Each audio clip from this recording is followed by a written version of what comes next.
तो भजन की लाइन थी। बोलिए शंकर भगवान की। कथा चल रही थी नैमिषारण्य क्षेत्र में। शौनकादि ऋषियों को सूत जी शिव महापुराण के बारे में बता रहे हैं कि शिव का नाम होता है कल्याणकारी। शिव का अर्थ होता है कल्याण, यानी जिस कथा को सुनने से कल्याण हो जाए वो है शिव कथा। आज उसी कथा के बारे में बता रहे हैं। तो सूत जी कह रहे, शौनकादि ऋषि कह रहे हैं कि प्रभु इसको पहले किसने सुना। कहते हैं कथा में अगर कोई शंका आती है तो उसको पूछ लेना जरूरी होता है, क्योंकि शंका को हृदय में रखना पाप बताया गया है। लेकिन शंका प्रसंग से संबंधित होनी चाहिए, जिससे उसका समाधान होना चाहिए। अब प्रसंग चले कुछ और, कथा कुछ और पूछो तुम कुछ और के फलाने के बाप को कोई नाम हो। प्रश्न हमेशा जिज्ञासु को होना चाहिए, जानकारी के लिए, परीक्षार्थक नहीं होना चाहिए, परीक्षा लेने के लिए। अगर आपको उसका नहीं पता है, वो प्रसंग में आया है, आपकी समझ में नहीं आया, तो आप हाथ खड़ा करके कोई भी एक व्यक्ति पूछ सकता है, क्योंकि इस शिव कथा है, इसका एक एक शब्द कल्याणकारी है। प्रयास होना चाहिए। मैं भी खुल करके बता सकता हूँ कि इसका ये उपाय होता है, लेकिन मैं बताता क्यों नहीं हूँ कि इसमें भक्तों को फायदा है। कथा भी सुनेंगे, कथा सुनने से जीवन में परिवर्तन आता है। अगर अच्छी कोई सीख होती है, उसको जीवन में उतारने से परिवर्तन आता है। और जब कथा ध्यान से सुनोगे तो उपाय भी उनको मिल जाएगा कि ऐसा करने से उस व्यक्ति का ऐसा हुआ था, और वो मैं करूं तो मेरा भी वैसा ही होगा। ये पक्की बात है। तो आप कथा पर ध्यान दें। आज शिव महापुराण कथा के बारे में जब बता रहे हैं तो शौनकादि ऋषि कह रहे हैं कि सूत जी पहले इसको किसने सुना था, जरा बताइए। तो उन्होंने कहा कि एक देवराज नाम का ब्राह्मण था। देवराज का ब्राह्मण कैसा था? नाम उसका देवराज था। ब्राह्मण कुल में उसने जन्म लिया था, लेकिन ब्राह्मण जैसे बिल्कुल भी लक्षण नहीं थे। कहने का मतलब वो ब्राह्मण होते हुए कुकर्मी था। ना तो उसने कभी अध्ययन किया, ना ही कभी अपने माता पिता की बात मानी, ना ही किसी की अच्छी सीख मानी। मनमानी करता था, छोटा सा था। और अगर छोटा बालक मनमानी करता है और उसकी हर इच्छा हम पूर्ति करते जाएं, तो वो बालक जाकर के आगे कहते हैं कि खानदान का नाम बदनाम कर देता है। तुरंत डांटना चाहिए। लेकिन ये इसका कैसा भाव था कि कहीं पर अगर धार्मिक कार्य हो रहा है उसमें विघ्न डालना होना नहीं चाहिए। ब्राह्मण होते हुए भी वो राक्षस प्रवृत्ति का था।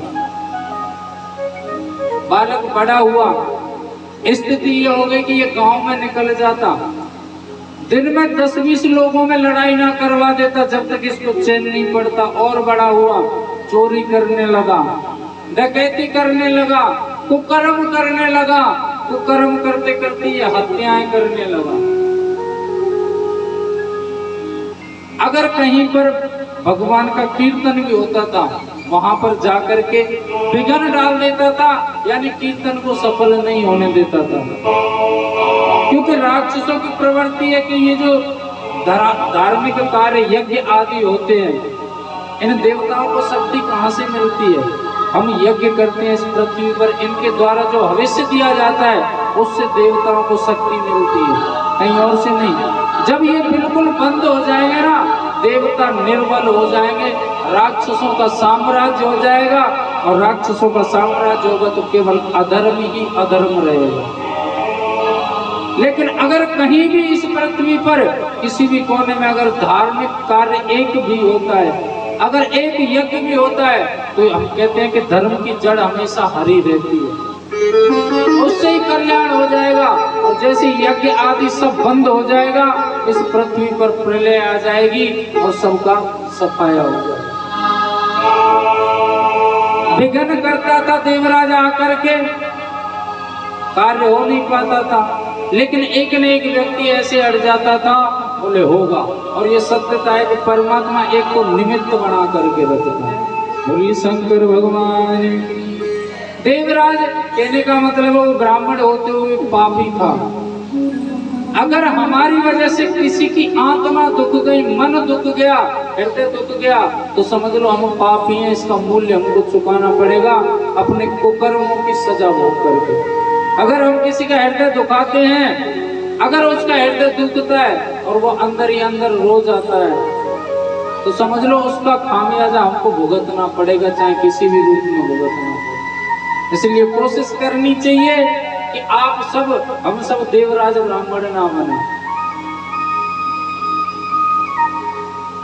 कहते हैं उसकी उम्र तो निकल गई कुकर्मों में, और जो कुकर्मी व्यक्ति होता है वो कभी भी किसी को भव से पार नहीं होने देता है। अगर कहते हैं ये जो हम कर्म करते हैं उसका भोग हमको भोगना पड़ता है। हम सब परमात्मा के हाथ की कठपुतली हैं, बड़ी बात समझने की है। जैसा परमात्मा चाहता है वैसा हम कर्म करते हैं, जैसे परमात्मा चाहता है वैसा हम कर्म करते हैं, क्योंकि उसके हाथ की कठपुतली है। लेकिन परमात्मा ने एक वस्तु हमारे लिए स्वतंत्र छोड़ रखी कि बेटा ये तो तू स्वयं करेगा, और जैसा तू करेगा वैसा तू भरेगा, जिसे कर्म कहते हैं। परमात्मा कहते हैं कि अगर तुमने दुष्कर्म किए हैं तो वो तुमको भुगतना पड़ेगा, और वो जब तक आप नहीं भुगत लोगे तब तक आप सत्कर्म में, यानी आपके अच्छे दिन नहीं आ सकते। कहने का मतलब ये, जब लोग कहते भी हैं कि ये जो सुख दुख है ये कर्मों का खेल है, हमारे कुकर्म में जब तक हम भोग नहीं लेते जब तक परमात्मा भी कुछ नहीं करेगा, ये सत्य बात है। लेकिन वो कुकर्म कब तक है कि जब तक आप सत्कर्म में नहीं लग जाते। आप सत्कर्म में लग जाओगे कुकर्म करना बंद हो जाएगा। आप भुगतोगे वहीं तक जहां तक आपने कुकर्म किए हैं, जो तुम्हारे कुकर्मों की सजा है। सत्कर्म के लगने के बाद में कुकर्म हो जाएंगे बंद, और जो सजा है कुकर्मों की वो जल्दी नष्ट हो जाएगी। सत्कर्म करने के माध्यम से आप परमात्मा की शरणागति में जाएंगे। लेकिन अगर आप इस बात पर अड़े रहे कि ये कर्मों का खेल है, जो हमारे कुकर्म है वो तो हमको भुगत नहीं है, सत्कर्म ना करो तो आपके कुकर्म कभी खत्म ही नहीं हो सकते। आप कुकर्म में ही लगे रहेंगे, जिससे गट्ठर बनता चल जाएगा और आप जीवन भर भुगतते रहोगे। कर्मों को केवल सत्कर्मों के द्वारा ही सुधारा जा सकता है। भुगतना तो पड़ेगा आपने जो किया है, लेकिन भुगतना जब तक पड़ेगा जब तक आप सत्कर्म में नहीं जाते। सत्कर्म करने से कुकर्म बंद हो जाएंगे, जो उनको भुगतने में आसानी होगी। बोलिए शंकर भगवान की। अब बुढ़ापा आ गया देवराज ब्राह्मण का। एक दिन न जाने क्या मन में आया, जंगल की ओर निकल जाते हैं देवराज। जंगल की ओर निकल जाते हैं और वहां पर एक ऐसी, जैसे ये शिवालय है या महादेव, इस मंदिर का क्या नाम है?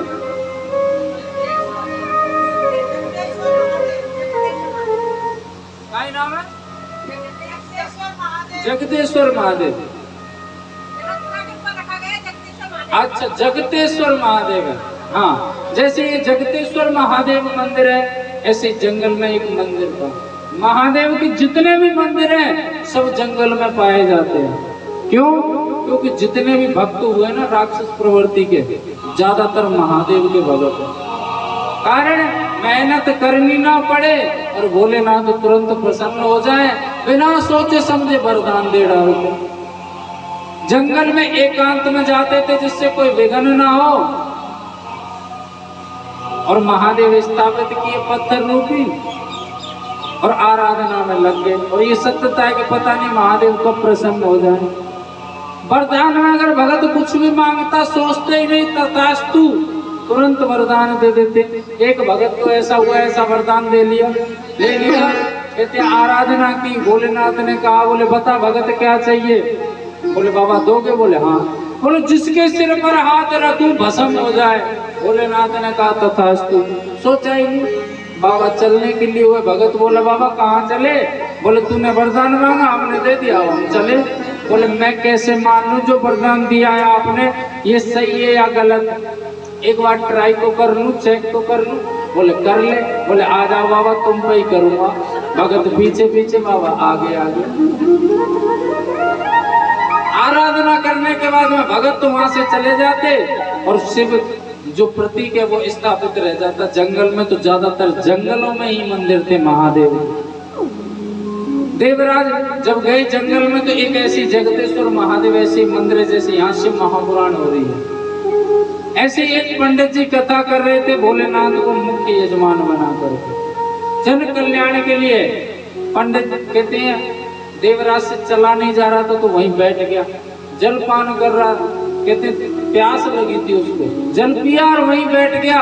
कथा सुनी, कथा सुनने का कहते इतना प्रभाव हुआ कि जब कथा विराम होने के बाद में चलने लगा ना तो थोड़ा सा चला और वहीं पर गिर गया, उसके प्राण निकल गए। तो आप सोचिए कि ऐसा महापापी था कि यमराज ने अपने दूतों को नहीं भेजा उसे लेने के लिए, स्वयं आए। महापापी था, बोले ये साधारण पापी नहीं, इसको लेने के लिए मैं जाऊंगा। जब भी जीव यहाँ से जाता है इस जगत से तो यम के दूत आते हैं उनको लेने के लिए। लेकिन देवराज को लेने के लिए साक्षात यमराज आए अपनी फोर व्हीलर पर बैठ करके।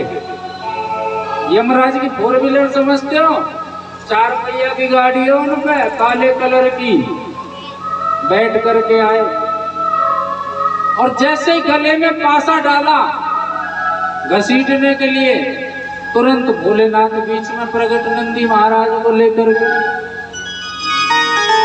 और बोले यमराज इसे कहां लेकर के जाते? बोले इसको यमपुरी लेकर के जाता हूं और जो कठिन से कठिन नरक है उसमें इसको डालूंगा। क्यों? बोले महापापी है। बोले महादेव कहते बोले ये महापापी था, अब नहीं है, क्योंकि इसने कल्याण करने वाली कथा सुनी है, शिव कथा सुनी है। महादेव कह रहे हैं कि शिव कथा सुनी है। यमराज बोले ठीक जैसी प्रभु आपकी इच्छा। भोलेनाथ ने उस देवराज ब्राह्मण को नंदी पर बिठाया और खुद पैदल पैदल चलते हैं ले गए कैलाश पर्वत पर। सोनकादि ऋषि कह रहे हैं प्रभु हमको ये बात समझ में नहीं आई। कौन सी? कि चलो मान लिया कि अगर कोई जैसे नारायण का कोई भगत है अंत समय में अपने इष्ट का नाम उसकी जिह्वा पर आ जाता है तो उसे नरक का वास नहीं देखना पड़ता। नारायण का भगत है तो वो अपने पार्षदों को भेजते हैं जीव को लेने के लिए। ब्रह्मदेव का कोई भगत है तो वो अपने पार्षदों को भेजते हैं। लेकिन ये भोलेनाथ का भगत केवल कथा सुनने से, चलो मान लिया हो गया भगत, तो भोलेनाथ साक्षात क्यों आए? उनके गण प्रेत आ जाते। बोले यही तो करुणा है मेरे भोलेनाथ में, वो अपने भगत के लिए किसी गण प्रेत को नहीं भेजते, वो स्वयं आते क्योंकि भक्त से इतना प्रेम करते। तो प्रभु एक बात बताइए, स्वयं पैदल पैदल चलते और आपने कहा कि नंदी पर बिठा करके ले गए। बोले ये बात उस समय की है जब माता पार्वती से विवाह हुआ तो भोलेनाथ ने वचन दिया कि पार्वती इस नंदी पर अगर मैं किसी के साथ बैठूंगा तो वो आपके साथ बैठूंगा, नहीं तो पैदल पैदल चलूंगा। सोनकादि ऋषियों से सूत जी कहते हैं कि केवल शिव का नाम सुनने मात्र से अंत समय में कल्याण हो गया। और यमराज की सवारी को छोड़ करके जिस पर घसीटते हुए ले जाते, भोलेनाथ नंदी पर बिठा करके ले गए। कहते हैं कि जीव के हाथ में फैसला होता है, सांसारिक जीव के हाथ में फैसला होता है कि वो स्वयं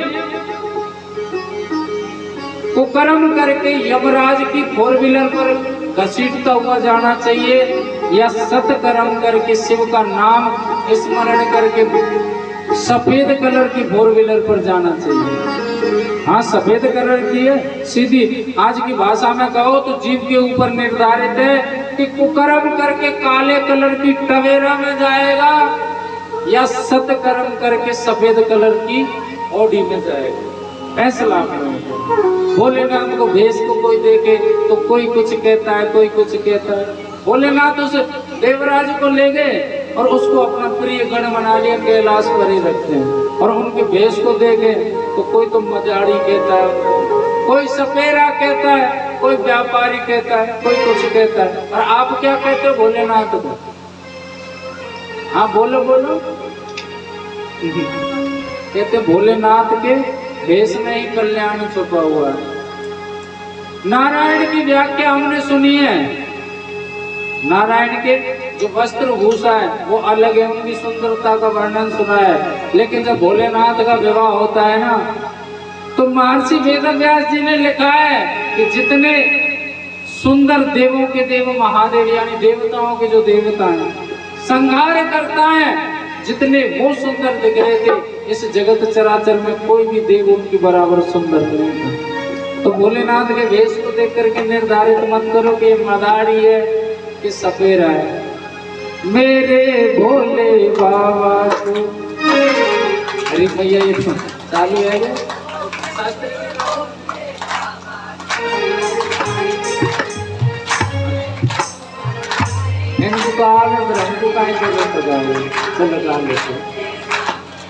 अनाड़ी मत समझो खिलाड़ी मत समझो, अनाड़ी मत समझो खिलाड़ी मत समझो, वो है त्रिपुरारी।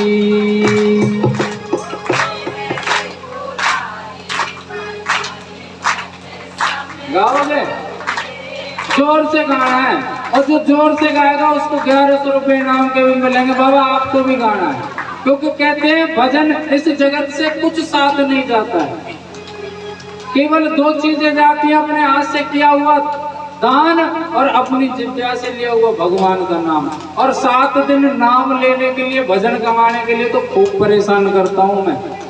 हाँ जबरदस्ती, अगर आपको बुरा लगे तो अच्छा, भला लगे तो फिर तो अच्छा है ही है, जबरदस्ती गाना तो पड़ेगा।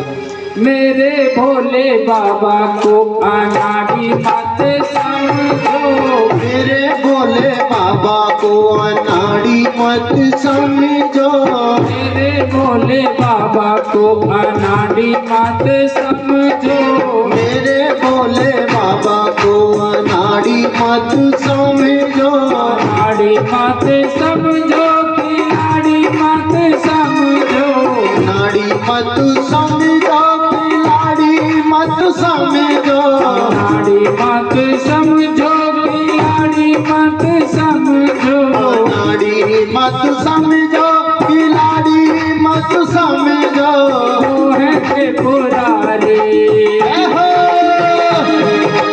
वो है त्रिपुरारी, अनाड़ी मत समझो, वो है त्रिपुरारी अनाड़ी मत समझो।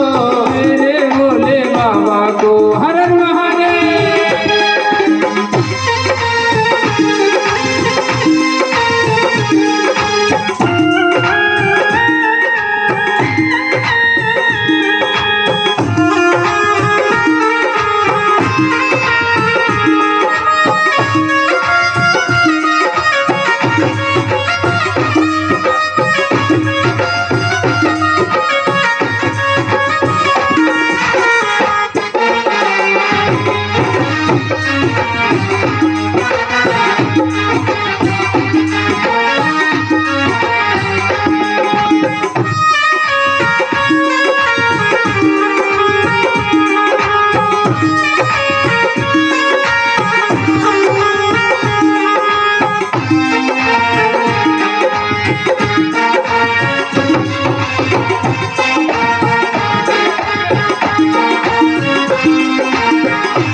मेरे भोले बाबा के सर्पों की माला, मेरे भोले बाबा के सर्पों की माला, मेरे भोले बाबा के सर्पों की माला, मेरे भोले बाबा के सर्पों की माला, सर्पों को देख के सपेरा मत समझो, सर्पों को देख के सपेरा मत समझो, मेरे भोले बाबा को हर हर महादेव।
भोले बाबा के हाथों में डमरू, मेरे भोले बाबा के हाथों में डमरू, मेरे भोले बाबा के हाथों में डमरू, मेरे भोले बाबा के हाथों में डमरू। डमरू को देख के माधारी माते समझो, डमरू को देख के मदारी मत समझो, मदारी मत समझो, खिलाड़ी मत समझो, मदारी मत समझो, खिलाड़ी मत समझो, मदारी मत समझो, खिलाड़ी मत समझो, मदारी मत समझो, खिलाड़ी मत समझो। वो है त्रिपुरारी, बोले वो है त्रिपुरारी, अनादि मत समझो, बोले त्रिपुरारी अनाड़ी मत समझो। मेरे भोले बाबा को हरण वाले।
भोले बाबा के तन मृगशाला, मेरे भोले बाबा के तन मृगशाला, मेरे भोले बाबा के तन मृगशाला, मेरे भोले बाबा के तन मृगशाला।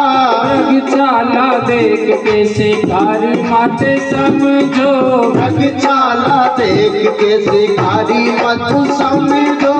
मेरे भोले बाबा को अनाड़ी माते समझो, मेरे भोले बाबा को अनाड़ी मत समझो, अनाड़ी मत समझो, खिलाड़ी मत समझो, अनाड़ी मत समझो, खिलाड़ी मत समझो, अनाड़ी मत समझो, खिलाड़ी मत समझो, अनाड़ी मत समझो, खिलाड़ी मत समझो। वो है त्रिपुरारी, बोले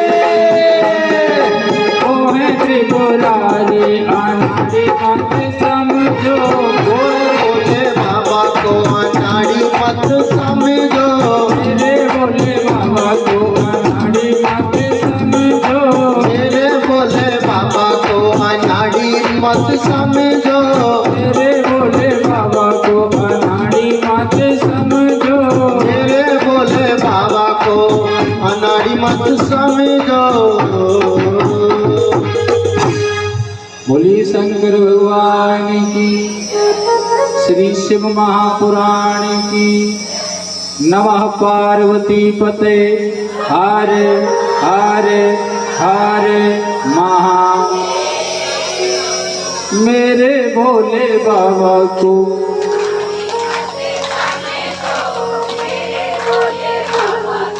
नहीं, जोर से गा लिया तो थोड़ी सी। जो सबसे तेज बोलेगा ना उसको 1100 रुपये इनाम के मिलेंगे। हाँ, जो सबसे तेज बोलेगा। मेरे भोले बाबा को, मेरे भोले बाबा को अनाड़ी मत समझो।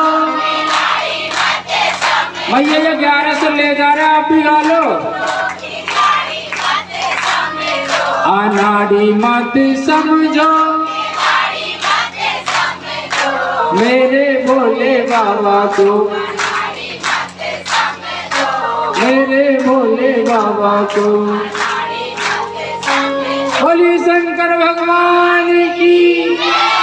नमः पार्वती पते हरे हरे हरे महा।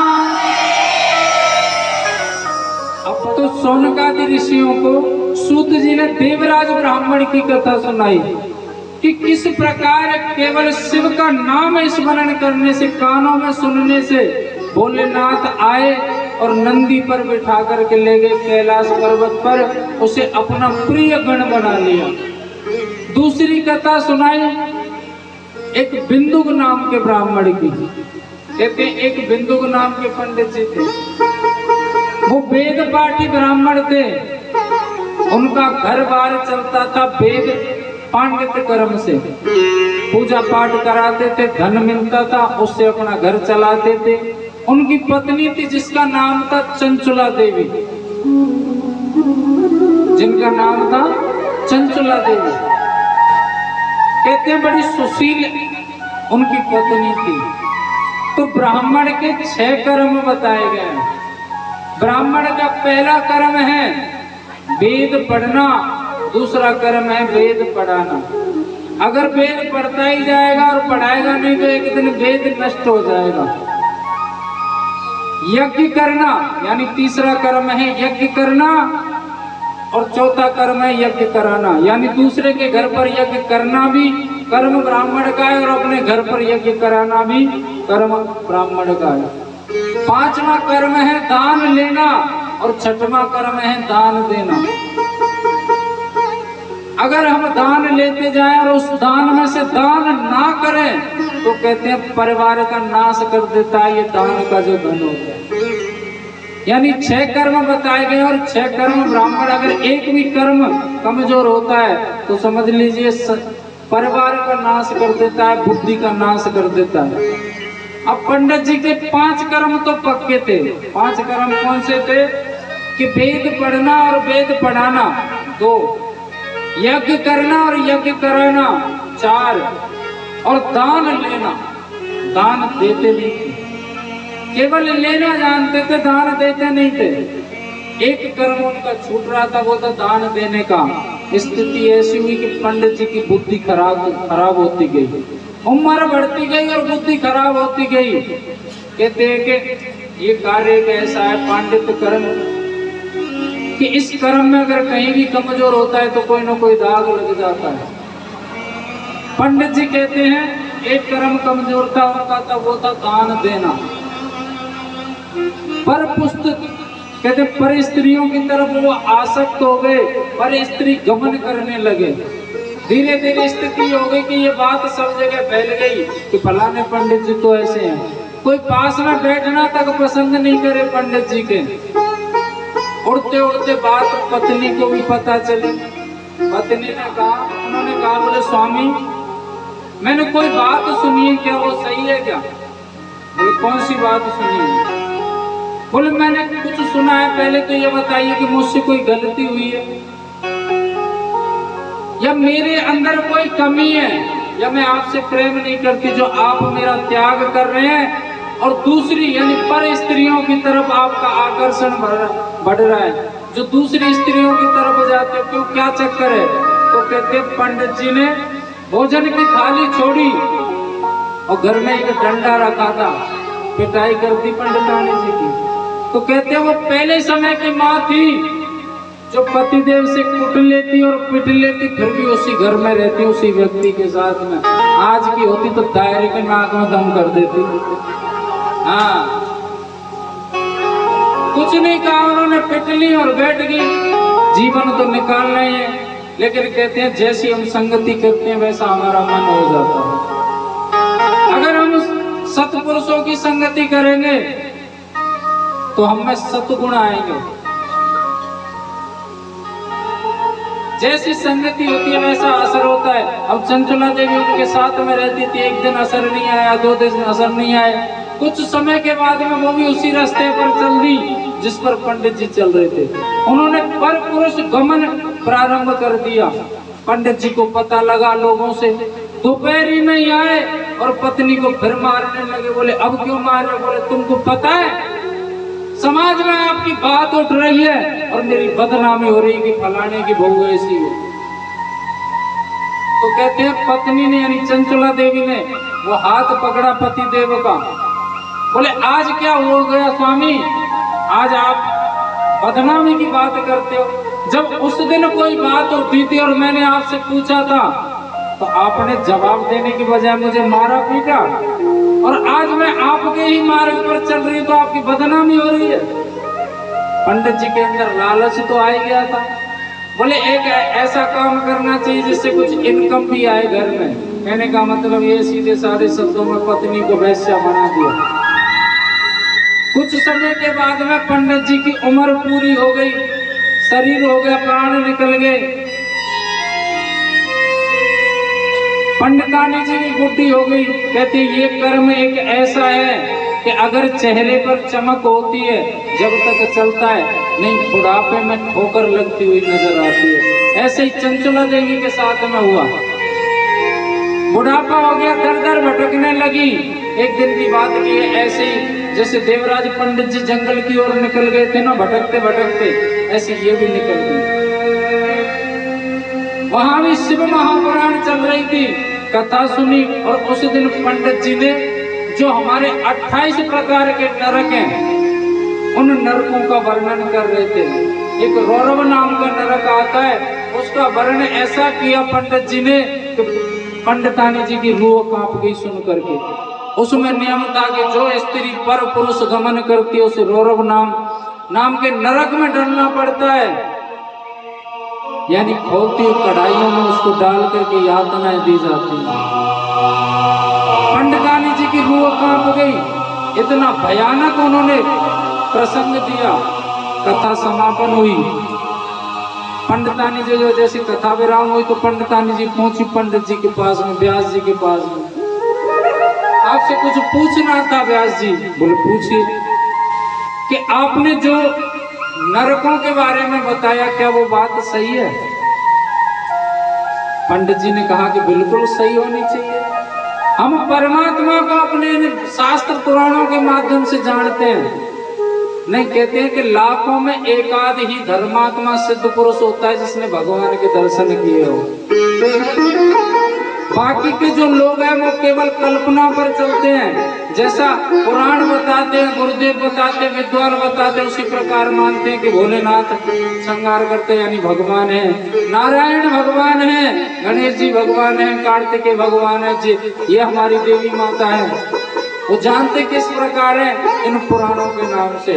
और आप इन पुराणों का इतना असर है कि चाहे कैसा भी दुष्ट बुद्धि हो, अगर मंदिर के सामने से निकलता है, चाहे कैसा भी व्यक्ति जो बिल्कुल भी पूजा पाठ ना करता हो, परमात्मा को ना मानता हो, अगर मंदिर के सामने से निकले और उसे पता चल जाए कि ये मंदिर है तो उसका भी सिर झुक जाता है। ये होता है परमात्मा की काल्पनिक भी, जिसे कल्पना कहते हैं परमात्मा की, उस मूर्ति के अंदर भी ये क्षमता होती है कि व्यक्ति को झुका लेती है। पंडित जी कह रहे हैं कि जब वो बात सही है कि परमात्मा है, भगवान है, गणेश जी हैं, भोलेनाथ हैं, इन्हें शास्त्रों के माध्यम से पता चलता है, तो रौरव नाम के नरक की भी बात बिल्कुल सही है। पंडितानी बोली प्रभु इसका कोई प्रायश्चित उपाय है? जीवन में किसी से गलती बनी हो तो उस गलती को नष्ट करने के लिए कोई उपाय? पंडित जी ने कहा बोले एक काम करो, आप शिव महापुराण कथा करवा लो। पंडितानी जी ने पूछा बोले कितना खर्चा आएगा? पंडित जी ने जो खर्चा आता वो बता दिया। कहते हैं वो पंडितानी की आंखों से आंसू निकल गए, उदास हो गई। व्यास जी बोले क्या हुआ मैया?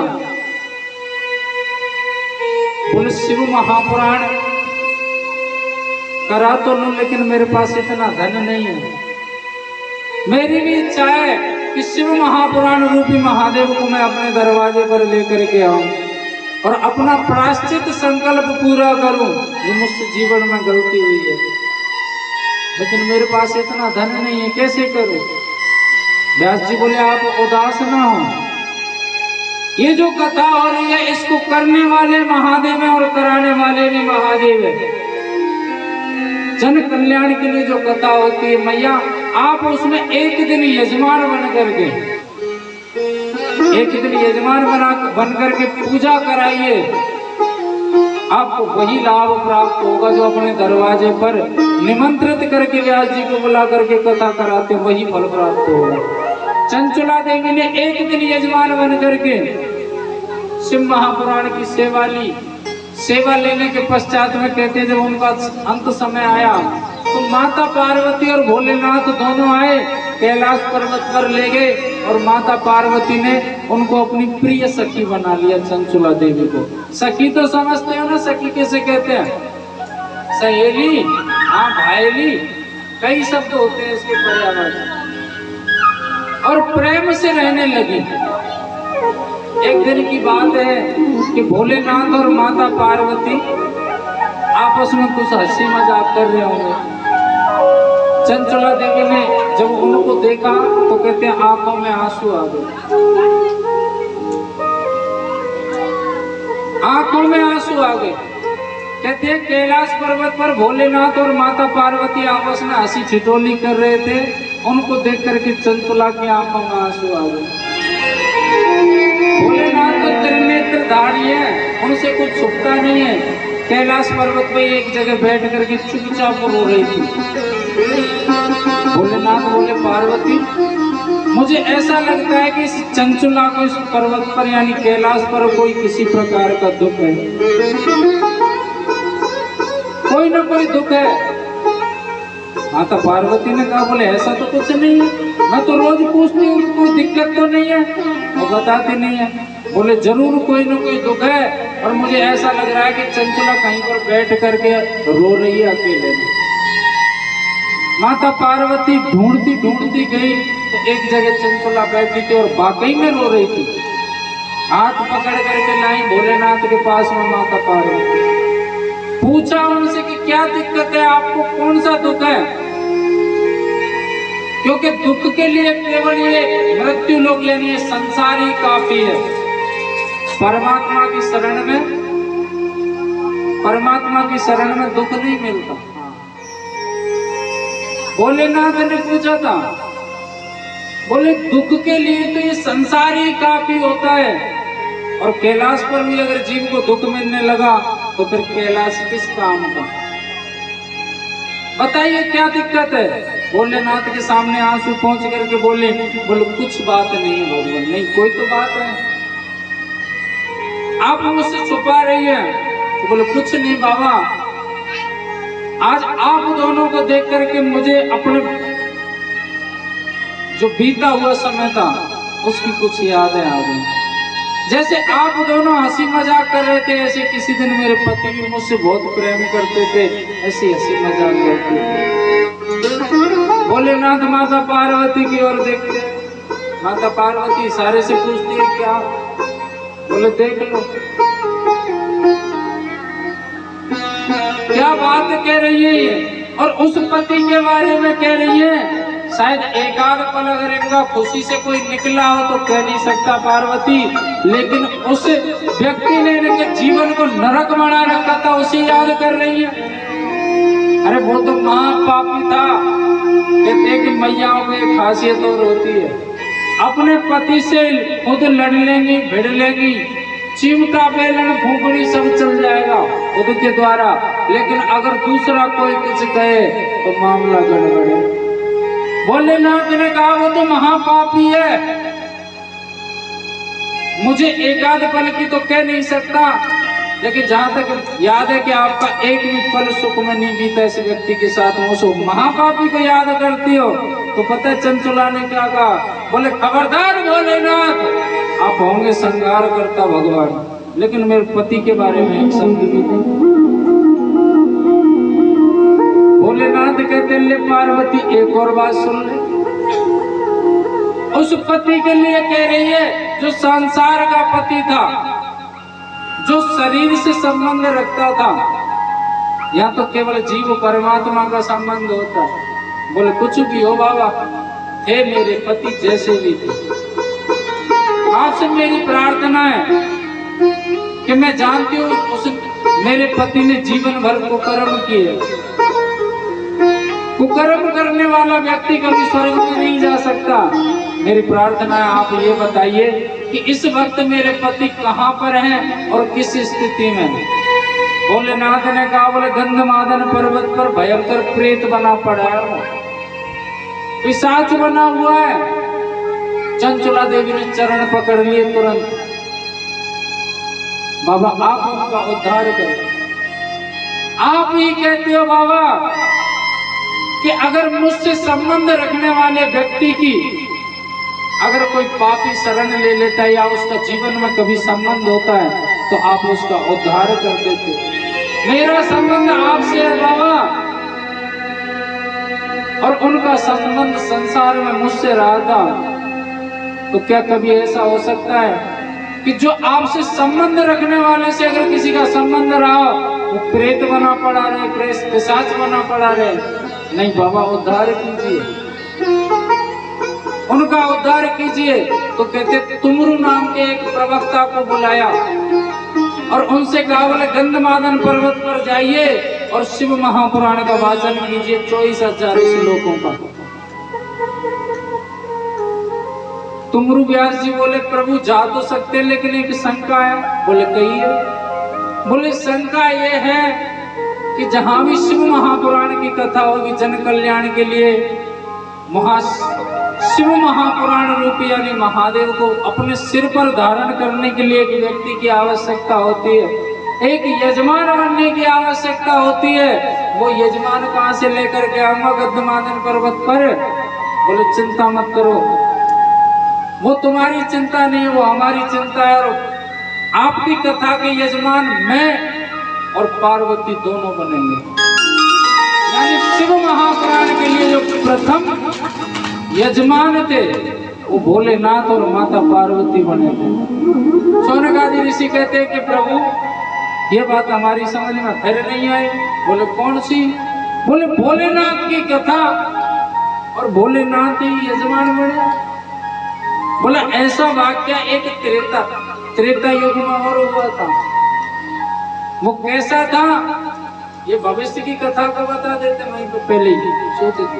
वो कैसा था कि जब लंका पर चढ़ाई करने के लिए रामचंद्र जी की सेना सेतु बना रही थी, समुद्र पर पुल बना रही थी, तो बानर पत्थर लाते, श्री राम लिखते और जल में छोड़ते और पत्थर तैर जाते और उन पत्थरों को इकट्ठा कर करके पुल बना दिया।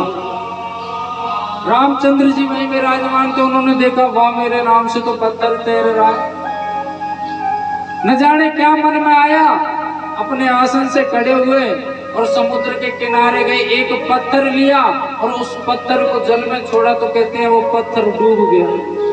दूसरा पत्थर लिया वो भी डूब गया और तीसरा पत्थर लिया उस पर श्री राम लिखा, वो पत्थर तैर जाता है रामचंद्र जी के आगे।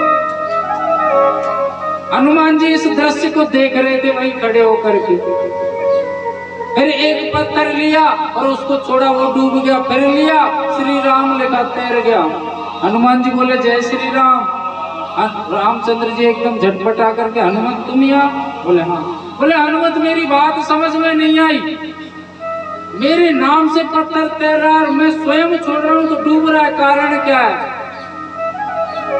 हनुमान जी मुस्कुरा करके बोले प्रभु क्षमा करना, आप क्या सोचते हो कि शक्ति आप में? आप में शक्ति नहीं, शक्ति आपके नाम में है। आप बड़े नहीं हो, आपसे बड़ा है आपका नाम प्रभु। जब तो कहते हैं कि राम से बड़ा है राम का नाम। भोलेनाथ की कथा और मुख्य यजमान भोलेनाथ और माता पार्वती। शिव महापुराण कि जो माताएं कलश उठाती है वो माताएं कभी साधारण नहीं हो सकती। जिस कलश में जो जल होता है वो साधारण जल नहीं है, इसमें सप्त सागर यानी 7 सागरों का जल बताया गया है। समस्त तीर्थों का जल इसमें विद्यमान होता है और जितनी भी पवित्र नदियां उनका जल इसमें समाहित होता है। और इन सब को जो माताएं अपने सिर पर धारण कर लेती हैं वो माताएं साधारण नहीं होती, वो माता साक्षात मां जगदम्बा पार्वती स्वरूप होती हैं। इसलिए उनको बार बार मेरा नमस्कार। जहां भी कथा होती है शिव महापुराण विराजमान रहती है। कहते हैं बहती गंगा में हमेशा हाथ धो लेना ही अच्छा रहता है। काशी नगरी जाऊंगी बहन विश्वनाथ मनाऊंगी, मोहे लागी लगन बोलेगी विश्वनाथ मनाऊंगी, मोहे लागी लगन बोलेगी विश्वनाथ मनाऊंगी, मोहे लागी लगन बोलेगी विश्वनाथ मनाऊंगी, मोहे लागी लगन बोलेगी विश्वनाथ मनाऊंगी। काशी नगरी जाऊंगी बहन विश्वनाथ मनाऊंगी, काशी नगरी जाऊंगी बहन विश्वनाथ मनाऊंगी, मोहे लागी लगन बोलेगी विश्वनाथ मनाऊंगी, मोहे लागी लगन बोलेगी विश्वनाथ मनाऊंगी। बोली बाबा विश्वनाथ की।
बस्सी मैया तो ऐसे नाच रही है जैसे पड़ोसी को पता लगी तो ही कहीं कहे को माइक में नेक कर ले मटक ले, ऐसे तो थोड़ी ना नाच में भी शर्म करे बात की।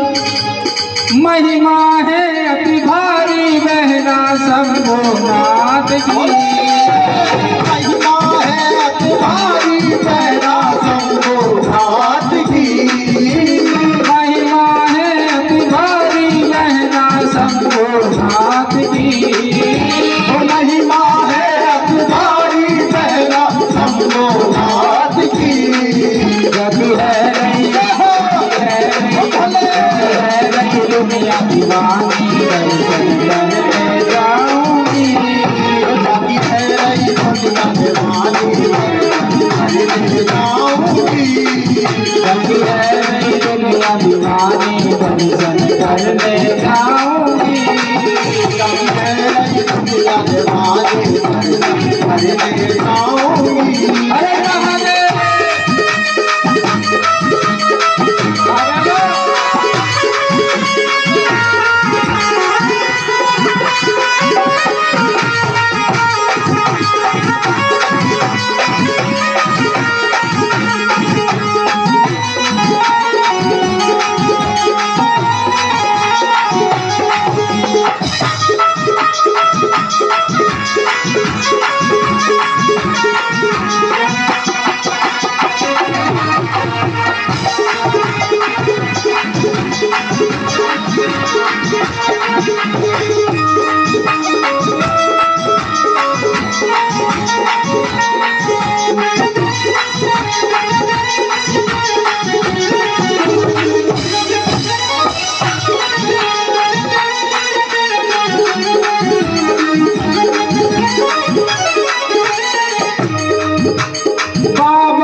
कृपा निधान। बाबा महाकाल उज्जैन में बैठे कृपा निधान। जब है नहीं भस्म की आरती में दर्शन पाऊंगी। जब है रही भस्म की आरती दर्शन पाऊंगी। हर महादेव।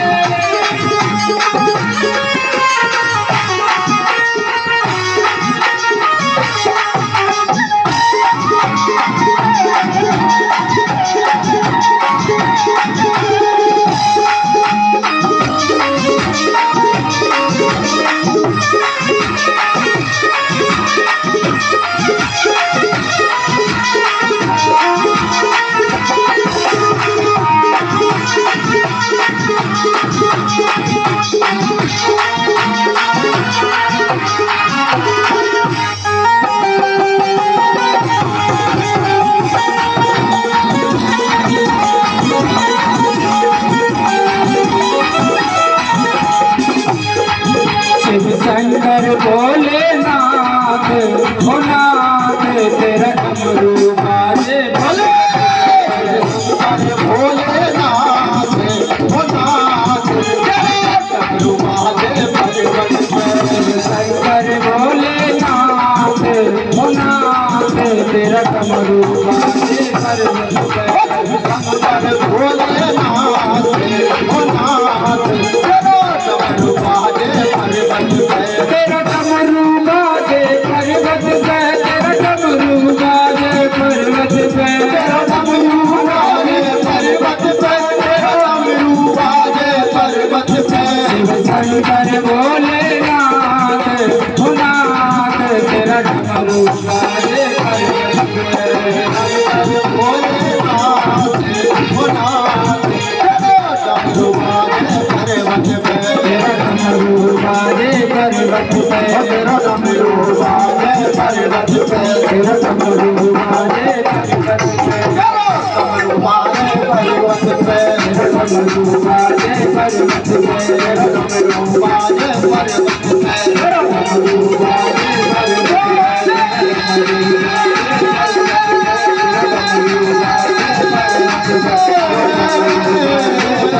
पे। तेरा डमरू बाजे पर्वत पे। तेरा डमरू बाजे पर्वत पे।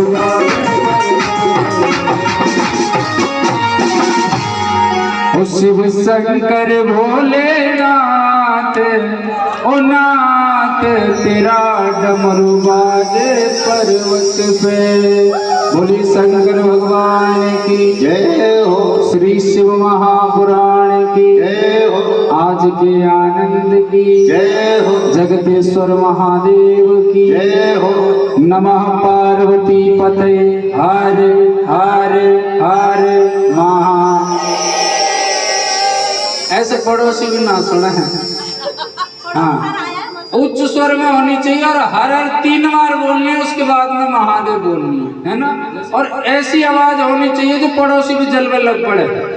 नमः पार्वती पते हर हर हर महा शंभो।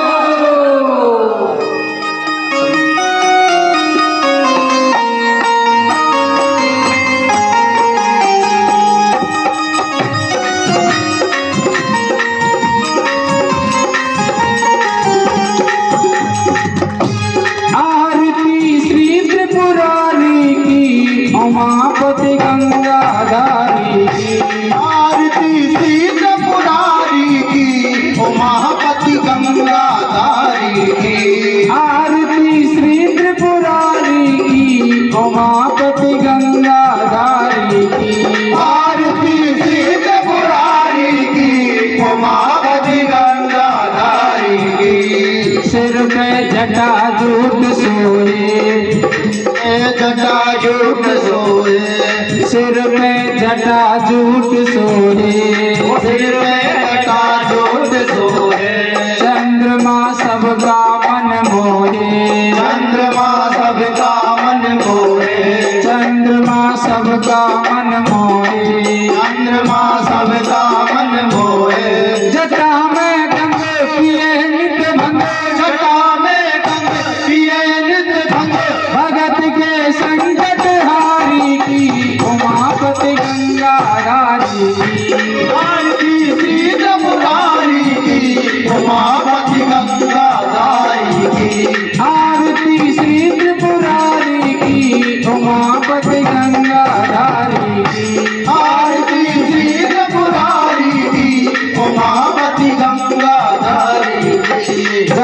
में सबसे बड़ी है शान, जगत में सबसे बड़ी है शान, जगत में सबसे बड़ी है शान। जगत में सबसे बड़ी है शान। बजे डमरू की मीठी तान, बड़े डमरू की मीठी तान, बजे डमरू की मीठी तान। बड़े डमरू की मीठी तान। गले में नाग जगाए भाग, गले में नाग जगाए भाग, नादिया केसवारी की उमापति गंगाधारी की। आरती श्री मुरारी की, उमापति गंगाधारी की। आरती श्री त्रिपुरारी की उमापति गंगाधारी की। आरती श्री मुरारी की, उमापति गंगाधारी की। सदा शिव तीन नेत्रधारी, सदा शिव तीन नेत्रधारी, सदा शिव तीन नेत्रधारी। सदा शिव तीन नेत्रधारी। गबर जा संग सोए प्यारी, गबर जा संग सोए प्यारी, गबर जा संग सोए प्यारी। गबर जा संग सोए प्यारी। करे कल्याण मेरे शिव नाम, करे कल्याण मेरे शिव नाम। हो शिव बागंबरधारी की उमापति गंगाधारी की। आरती श्री मुरारी की, उमापति गंगाधारी की। आरती श्री त्रिपुरारी की उमापति गंगाधारी की। आरती श्री मुरारी की, उमापति गंगाधारी की। शिव की महिमा अपरंपार, शिव की महिमा अपरंपार, शिव की महिमा अपरंपार। शिव की महिमा अपरंपार। भगत को करते भव से पार, भगत को करते भव से पार, भगत को करते भव से पार। भगत को करते भव से पार। जपो शिव नाम सुबह और शाम, जपो शिव नाम सुबह और शाम। सदा भगतन हितकारी की गंगाधारी की। आरती श्री मुरारी की, उमापति गंगाधारी की। आरती श्री त्रिपुरारी की उमापति गंगाधारी की। आरती श्री मुरारी की, उमापति गंगाधारी की। कर्पूर गौरम करुणावतारम संसार सारम भुजगेन्द्रहारम। सदा वसंतम हृदयारविन्दे भवं भवानी तं नमामि। त्वमेव माता स पिता त्वमेव, त्वमेव बन्धु सखा त्वमेव। त्वमेव वेद्या द्रविणं त्वमेव, त्वमेव सर्वं मम देवदेव। त्वमेव सर्वं मम देवदेव, त्वमेव सर्वं मम देवदेव। त्वमेव सर्वं मम